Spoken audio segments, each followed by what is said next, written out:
Karthik okay, ஒன்றும் பிரச்சனை இல்லை. அதுதான் இப்போ எனக்கு பாஸ் கிடச்சிடுச்சு, எப்படியும் நான் வந்துடுவேன். நந்தினி கண்களை மூடி திறந்தாள். நம்பவே முடியலை. கொஞ்சம் முன் என்ன ட்ராமா செய்தார், இப்போ ஒன்றும் பிரச்சனை இல்லைன்னு சொல்லிட்டு இருக்கார். ரொம்ப நல்லவரு. இரவு அல்லி மேகலாவிடம், அம்மா ஆசிஸ் வந்து விடுவான், கவலைப்படாதே. மேகலா, என்னன்னு தெரியல, காலையில் போனவன் இன்னும் வரலை, மனசுக்கு திக்குன்னு இருக்கு. சாப்பிட்டானா, வழியில் ஏதாவது பிரச்சனையா தெரியலை. அவனோட ஃப்ரெண்ட்ஸ் கேட்டாலும் யாருமே பார்க்கலைன்னு சொல்லுறாங்க.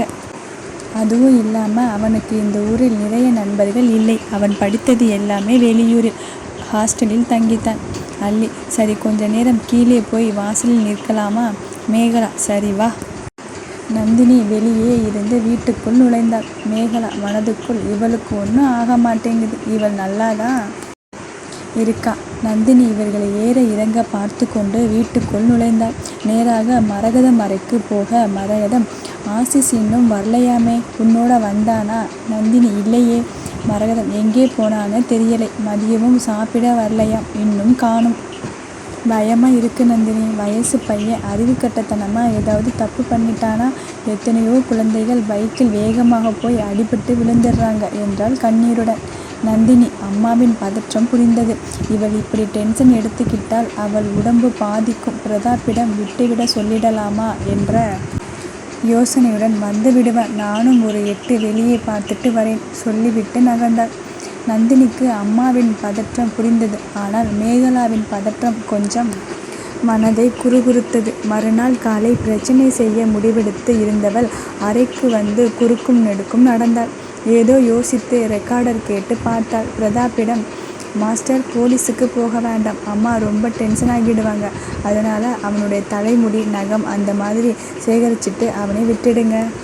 பிரதாப், பாஸ் நிஜமாவே விட்டுடலாமா? எனக்கு மனசு கேட்க மாட்டேங்குது பாஸ், 4 போடு போடணும் போல இருக்கு. நந்தினி, சரி உங்கள் ஆசையை நிறைவேற்றிக்கிட்டு அனுப்பி வைங்க என்று ஃபோனை வைத்தாள். அப்புறம் தன்னிடம் இருந்த ரெக்கார்டரை திருப்பி போட்டு கேட்டாள், ஒருவேளை ஆசிஸ் மேகலாவின் மகனா? அம்மா மறுபடியும் ஏமாற்றப்பட்டாளா? மனதில் பல கேள்விகள் முளைத்தது. ஆசிஸ் வீட்டுக்கு நுழைந்தவன் காலில் போட்டிருந்த செருப்பை உதறி தள்ளிவிட்டு நந்தினியின் அறையை முறைத்து கொண்டே யாரிடமும் எதுவும் பேசாமல் தன்னுடைய அறைக்குள் நுழைந்தான். வீட்டில் அனைவரும் நிம்மதியாகினர். காலை ஆடிட்டோரியம் வாசலில் வந்திறங்கிய நந்தினி அம்மாவை அழைத்து கொண்டு அவர்களுக்கு ஒதுக்கப்பட்ட இடத்தில் அமர வைத்து மேடைக்கு பின் சென்றார்.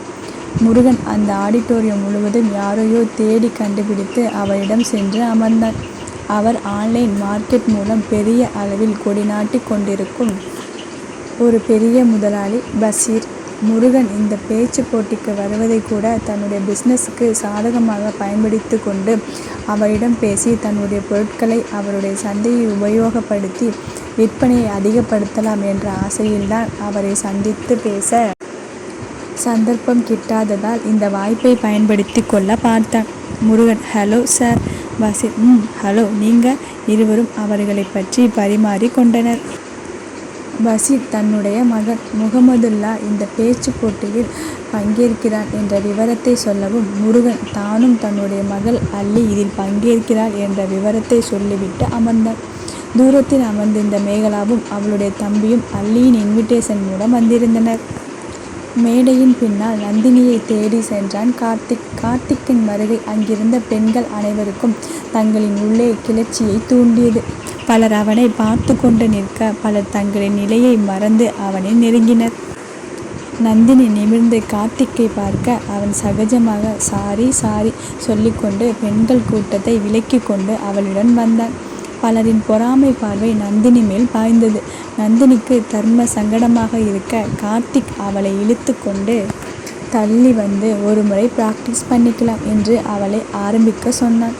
நந்தினி சுற்றி அனைவரையும் பார்த்து அங்கிருப்பவர்கள் முக்கால்வாசி பேர் கார்த்திக்கை பார்க்க அவளும் கார்த்திக்கை பார்த்தாள். அவனிடம் அப்படி என்னதான் இருக்கிறது என்று புதிய கோணத்தில் அவளின் புதிய பார்வையில் அவன் புதிதாக தெரிந்தான். ஒரு நிமிடம் உறைந்து நின்றாள். இத்தனை பெண்களின் பார்வை பதிந்து இருக்கும் அவன் ஒரு பேரழகன். மேட்டு நெற்றியில் முடிக்கற்றைகளை படிய வார முயற்சித்திருந்தாலும் அது அடங்காமல் அவன் முன் நெற்றியில் விழுந்து இருந்தது. கட்டையான புருவத்தில் அவளின் அமைதியை கண்டு ஏன் என்று தெரியாமல் முடிச்சிட்டே இருந்தது. அவனது கண்கள் கூர்மையாக அவள் கண்களை அத்துமீறாமல் பார்த்து கொண்டிருந்தது. கூரான நாசியின் கீழே கற்றையான மீசையும் மெல்லிய உதடும் நன்கு மலிந்த தாடியில் சிறு பள்ளமும். கார்த்திக் குட்டி. நந்தினி சுயத்துக்கு வந்தாள். கார்த்திக் மாமா அழகா இருக்கேடா, இன்னைக்கு வீட்டுக்கு சீக்கிரம் வந்துடுறேன், நீ ரசிச்சுக்கிட்டே இரு. நந்தினி அவனை முறைத்து, உங்களை யார் பாப்பா? கார்த்திக் அப்போ சுற்றி இருக்கிறவங்க? நந்தினி ரசனை இல்லாதவங்க. கார்த்திக் அப்போ நீ? நந்தினி கண்களை உருட்டி பேச்சை தொடர விரும்பாமல் பிராக்டிஸ் பண்ணலாம் என்று பேச ஆரம்பித்தாள். கார்த்திக் முழுவதும் கேட்டு, பெர்ஃபெக்ட், ஆல் தி பெஸ்ட், நான் உனக்கு முன்னாடியே உட்கார்ந்திருப்பேன், தைரியமாக பேசணும் என்று சொல்லிவிட்டு நேராக மரகதம் அருகில் இருந்த இருக்கையில் கார்த்திக் அமர்ந்து கொண்டான். 7வது ஆளாக நந்தினி பேச மரகதம் உணர்ச்சி மீறல கைத்தட்டி பக்கத்தில் இருந்த கார்த்திக்கிடம், என்னுடைய மகள் கண்டிப்பாக முதல் பரிசு வாங்குவா. கார்த்திக் ஆமாம். மரகதம் தேங்க்ஸ், நீங்கள் பார்க்க வந்த போட்டியாளரை விட்டு என்னோட மகளை பாராட்டியதற்கு நன்றி. நீங்கள் யார் கூட வந்தீங்களா? அவங்க பேசிட்டாங்களா? கார்த்திக் பேசிட்டாங்க, அவங்களுக்கு முதல் பரிசு கிடைப்பது உறுதி. மரகதம் கார்த்திக்கை ஒரு மாதிரியான ஆசாமியை பார்ப்பது போல பார்த்தாள்.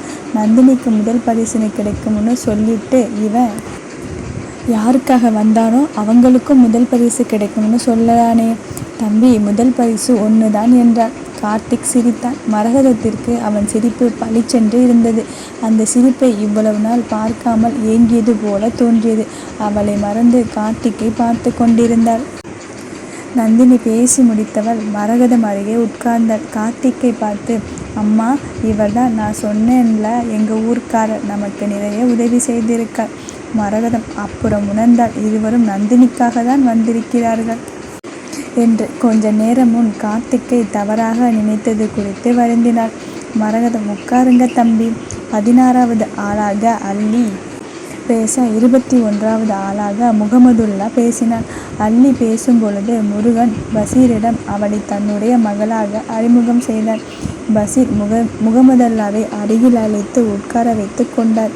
அவன் அப்பா, நந்தினி பேசியதை பார்த்தீங்களா? எவ்வளவு அருமையாக பேசினா இல்லை? பஷீர் ஆமாம், கண்டிப்பாக அவள் தான் முதல் பரிசு வாங்குவா, எனக்கு புட்டுக்குச்சு. பஷீர் பரவாயில்லை, முயற்சி செய்ததற்கு பாராட்டுக்கள். தேங்க்ஸ் அப்பா, நம்ம நந்தினி கிட்ட பேசலாமா? பஷீர் பரிசு யாருக்குன்னு அறிவித்த பிறகு பேசிட்டு கிளம்பலாம். ஓகே. முருகன் அல்லியை தேட அவளோ மேகலா அருகில் அமர்ந்து கொண்டாள். சிறிது நேரத்தில் பரிசு அறிவிக்கப்பட்டது. 3வது பரிசு முகமதுல்லாவுக்கும் முதல் பரிசு நந்தினிக்கும் அறிவிக்கப்பட்டது. அல்லிக்கு பரிசு இல்லாமல் போனது. தனக்கு நிகர் யாருமில்லை என்ற ஆணவத்தில் இருந்தவள் நந்தினியை போட்டிக்கு வராமல் இருக்க வைக்க முயற்சித்தவள் கடைசியில் கண்ணீருடன் கிளம்பினாள். நந்தினி வெற்றியை அம்மா மற்றும் கார்த்திக்குடன் கொண்டாடி கொண்டிருந்தாள். முகமதுல்லா சொல்லியதை கேட்டதும் முருகன், நந்தினி என்னுடைய மகள்தான், வாங்க பார்க்கலாம். பஷீர் முதலில் பார்த்தது நந்தினி பக்கத்தில் இருக்கும் கார்த்திக்கை தான். உடனே கண்டு கொண்டார். கார்த்திக் சார் இவ்வளவு நெருக்கமாக நந்தினியிடம் பேசி கொண்டிருக்க காரணம் என்ன என்று யோசித்தவர், முருகன், அல்லி உங்க மகள்னு சொன்னீங்க, இரட்டையர்களா? முருகன், இல்லை, அல்லி என்னுடைய வளர்ப்பு மகள், நந்தினி நான் பெற்ற மகள். பஷீர் கொஞ்சம் டீசன்ட், அதனால அல்லியுடன் சென்றது உங்கள் மனைவியா, இல்லை நந்தினியுடன் இருப்பது உங்கள் மனைவியா என்ற கேள்வி கேட்கவில்லை. முருகன், அவனே நந்தினி பக்கத்தில் இருப்பது என்னுடைய மனைவி மரகதம். பஷீர், அவர் யாரு என்று கார்த்திக்கை காட்டி கேட்க, முருகன், அவர் என்னுடைய மகள் இருந்த கிராமத்தில் இருந்தவர், அதனால பழக்கம். பஷீர், அவர் உண்மையிலேயே கிராமத்துக்காரரா? முருகன், ஆமாம், வாங்க நான் அறிமுகம் செய்யறேன். பஷீர் அவர்களை நெருங்க கார்த்திக்கை அடையாளம் தெரியாத ஒருவனா? இந்த ஆள் எப்படி பிஸ்னஸ் மேன் என்று சொல்லிக் கொள்கிறான்? தான் பெற்ற மகளை தன் மகள் என்று சொல்லிக் கொள்ளாமல் வளர்த்த மகளை மகள் என்று சொல்லிக் கொள்கிறான். தான் பெற்ற மகள் யாருடன் பழகுகிறாள் என்று தெரியாமல் கார்த்திக்கை கிராமத்தான் என்கிறான். இந்த லட்சணத்தில் இவன் தயாரிக்கும் பொருட்கள் எந்த தரத்தில் இருக்கும்? கார்த்திக் பஷீரை பார்த்ததும் அடையாளம் கண்டு கொண்டான். முகமதுல்லா நந்தினியை நெருங்கி கை குலுக்க, கை நீட்டுக்கள் என்றார். கார்த்திக் முகம் மாற்றத்திற்கு போனது பஷீர் புரிந்து கொண்டார். நந்தினியை பார்த்து, வாழ்த்துக்கள்மா. நந்தினி அவனுடன் கை குலுக்கி பஷீரை பார்த்து, தேங்க்ஸ் அங்கிள், முகமது கூட நல்லா பேசினான், வாழ்த்துக்கள் என்று சொன்னார். பஷீர் பணிவான பெண் என்று மனதில் வாழ்த்தி கொண்டு கார்த்திக் தன்னை பற்றிய உண்மைகள் தெரியாமல் இருக்க நினைக்கிறார். அதனால் தானும் எதுவும் சொல்லாமல் தலையை மட்டும் சாய்த்து வணக்கம் சொல்லி விடைபெற்றனர். பஷீர் தன்னுடைய மகனை பார்த்து கண்டிப்பான குரலில், நந்தினி கூட பழகலாம், ஆனால் கோடு தாண்டக்கூடாது. ஓகே ஓகேப்பா. தன்னுடைய மகனின் புரிதலை உணர்ந்து கொண்டு அவன் தோளை அணைத்து சென்றான். நந்தினி அவர்களை பார்த்து கொண்டு நின்றாள். முந்தைய பிறப்பின் நினைவுப்படி அவளுக்கு தெரியும் பஷீர் யாரென்று. அவரிடம் எப்படியாவது பேசி விவேக் எக்ஸ்போர்ட்டுக்கு ஆன்லைன் மார்க்கெட் பிடித்து தர வேண்டும். அதை செய்துவிட்டால் விவேக் எக்ஸ்போர்ட்டில் தன்னுடைய கால் ஊன்ற முடியும். பிறகு எப்படியாவது எக்ஸ்போர்ட்டை நேரடியாக தாக்கி அதை தனதாக்கிக்க முடியும். கார்த்திக், ஹலோ, என்ன யோசனை? நந்தினி, ஒன்றுமில்லை. சரி, நான் கிளம்புறேன். அம்மாவை வீட்டில் விட்டுட்டு வருகிறேன் என்று சொல்லி கிளம்பினாள். மரகதம், தம்பி, ரொம்ப நன்றி. சின்ன குழந்தை, நீங்கள் இல்லாமல் ரொம்ப சிரமப்பட்டிருப்பாள். உங்களுக்கு நான் கடமைப்பட்டிருக்கேன். கார்த்திக், அதெல்லாம் ஒன்றுமில்லை. நீங்கள் எதுவும் சொல்ல வேண்டாம், கிளம்புங்க. முக்கியமாக நீங்கள் செய்ய வேண்டியது உங்கள் உடம்பை பார்த்துக்கிறது மட்டும்தான். அப்போதான் நந்தினியால் நிம்மதியாக இருக்க முடியும். மனதுக்குள் அப்போதுதான் நான் நிம்மதியாக இருக்க முடியும். இல்லைனா சென் அங்கிள் என்னை படுத்திடுவார். நந்தினி, நல்லா சொல்லுங்க மாமா. மரகதம், மாமா? கார்த்திக், உங்களுக்கு தம்பினா மாமா தானே? மரகதம் சிரித்தாள். அந்த சிரிப்பு தான் அவளிடம் குறைவாக இருந்தது. நந்தினி வந்த பிறகு கொஞ்சம் நிறைய சிரிக்கிறாள். நந்தினி மேலும் பேச்சை நீடிக்க விரும்பாமல், அம்மா போகலாம் என்று இழுத்து கொண்டு நடந்தாள். ஆனால் நந்தினி இந்த ஒரே நாளில் மிகவும் புகழ் பெற்றவளாகினாள். பேப்பர், டிவி, சோசியல் மீடியா எல்லாவற்றிலும் ஒரு வலம் வந்தாள். அல்லியோ பொறாமை அதிகமாகி மூச்சு விட திணறிக் கொண்டிருந்தாள். மேகலா, என்னாச்சு? உடம்புக்கு முடியலையா? அல்லி, எனக்கு இந்த வாழ்க்கை அவகிட்ட நான் தோற்று போய்கிட்டே இருக்கேனே. மேகலா, அல்லி, டென்ஷன் போதும், உங்கள் அப்பா கிட்ட பேசுகிறேன். அல்லி, நீ எப்பவும் இதேதான் சொல்லிட்டு இருக்க, ஆனால் நான் தோற்றுக்கிட்டே இருக்கேன். மேகலா, லூசு மாதிரி அவசரப்பட்டா இப்படித்தான். உனக்காக கொஞ்சம் கொஞ்சமாக நான் ஏதேதோ செய்துட்டு இருக்கேன். ஆனால் நீ அவசரப்பட்டு அவளோட போட்டி போட்டுட்டு இருக்க. போட்டியில் ஜெயிக்கிறது முக்கியமா, இல்லை வாழ்க்கையில் ஜெயிக்கிறது முக்கியமா? யோசி. அல்லி, என்னம்மா சொல்லிட்டு இருக்க? மேகலா, அவளுக்கு சாப்பாட்டில் ஸ்லோ பாய்சன் நான் கொடுத்துட்டு இருக்கேன். நீ அவசரப்பட்டு ஆள் வச்சு அடிக்க பார்க்குற. எல்லாத்துக்கும் சேர்த்து ஆனந்த் வச்சான் இல்லை, அப்போ ஒரு ஆளை அவளுக்கு பக்கத்தில் இருந்து பார்த்துக்க ஏற்பாடு பண்ணிட்டேன். தேவையா? அல்லி, சொன்னாத்தானே தெரியும். மேகலா, நான் பார்த்துக்கிறேன்னு சொல்லிட்டா நீ மறுபடியும் தலையிடக்கூடாது. அமைதியை நடக்கிறத மட்டும் பார்த்துட்டு இருக்கணும். அல்லி, அப்போது நான் பொறுமையாக இருக்கேன். நீ வேறு ஏதாவது பிளான் போட்டு அவளை முடிச்சு கட்டிடு. மேகலா, அமைதியாக இரு, பேசிக்கலாம் என்றவள் மனதுக்குள், உன்னையும் உன்னோட தம்பியும் இந்த இடத்துக்கு கொண்டு வர என்ன பாடுபட்டேன். உங்களை சிரமப்பட விட மாட்டேன். மேகலா, ஒரு மாற்றத்துக்கு நம்ம டின்னருக்கு போயிட்டு வரலாம். அங்கே நிறைய பெரிய மனிதர்கள்லாம் வருவாங்க. எனக்கு 2 பாஸ் கிடச்சிது, நாம் போகலாம். அல்லி, ஓ, முன்னாடி சொல்லி இருந்தியே, அந்த பாட்டி தானே? ஆனந்த் வருவாரா? மேகலா, அல்லி, சரி, போகலாம். விஷ்ணுபிரியா நந்தினியுடன் மாலை பேசி கொண்டிருக்க, நாளைக்கு பார்ட்டி ஞாபகம் இருக்கு இல்லை? நந்தினி, நிஜமாவே நான் வரணுமா? விஷ்ணு, ஆமாம், இதையே ஒரு வாய்ப்பாக பயன்படுத்தி நீ ஒரு ஆப் தயார் செய்திருக்கியே, அதை லான்ச் பண்ணிடலாம். நந்தினி, வாவ், நிஜமாவா?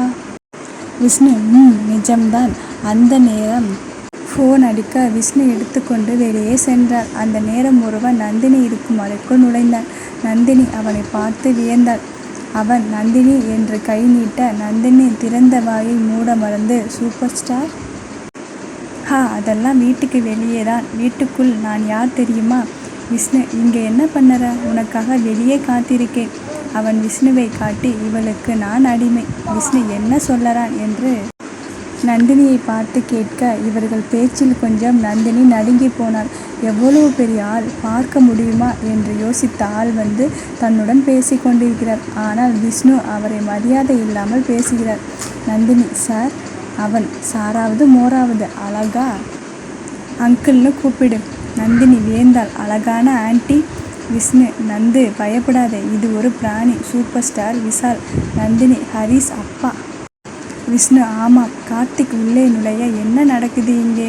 விஷால், விஷ்ணு இருவரும் பதறினர். கார்த்திக் நந்தினி அருகில் நின்று, விஷால், இனி வீட்டுக்கு வரும் பொழுது கொஞ்சம் விக் எடுத்துட்டு சின்ன பையனாட்டம் ட்ரெஸ் பண்ணாமல் கொஞ்சம் உங்கள் வயசுக்கு ஏற்ற மாதிரி ட்ரெஸ் பண்ணிட்டு வாங்க. விஷால், ஓகே பாஸ் என்று தலையில் இருந்த டோப்பாவை எடுத்தார். சொட்டத்தலை பலபலத்தது. சட்டையை பொத்தான் போட்டு சரி செய்து கொண்டு, சரியா பாஸ்? கார்த்திக் உன்னோட புருஷனை கூட்டிட்டு கிளம்புறியா? விஷால் ஏன் பாஸ், இந்த சின்ன பொண்ணு என்னோட அழகில் மயங்கிடும்னா? கார்த்திக் முறைத்தார். விஷால் பாஸ், உங்க அழகுக்கு முன்னாடி நானெல்லாம் சின்ன பையன் பாஸ். கார்த்திக் வேலை எதுவும் இல்லையா? விஷால் இப்போதான் பாஸ் ஷூட்டிங் முடிச்சிட்டு வரேன். மனைவி கூட ஒரு வாரம் இருக்கலாம்னு பிளான். கார்த்திக் சரி, அந்த வேலையை பார்த்துட்டு கிளம்புங்க. விஷால் விஷ்ணுவின் கையை பிடித்து கொண்டு ஓகே பாஸ், வா போகலாம் என்று அவளை இழுத்து கொண்டு முன்னே நடக்க, விஷ்ணு இருடா, கொஞ்சம் வேலை இருக்கு, ஹாலில் உட்காரு. விஷால் சீக்கிரம் வா, நமக்கு நிறைய வேலை இருக்கு என்று ஹாலை நோக்கி சென்று கொண்டே கத்தினான். விஷ்ணு ஐயோ வாயை மூடு என்று நந்தினிக்கு அருகில் ஓடி வந்து, நாளைக்கு இந்த அட்ரஸ் வந்துடு, உன்னோட ட்ரெஸ் நான் தயாராக வச்சிடுறேன் என்று ஒரு அட்ரஸ் கொடுத்துவிட்டு விஷால் நோக்கி சென்றார்.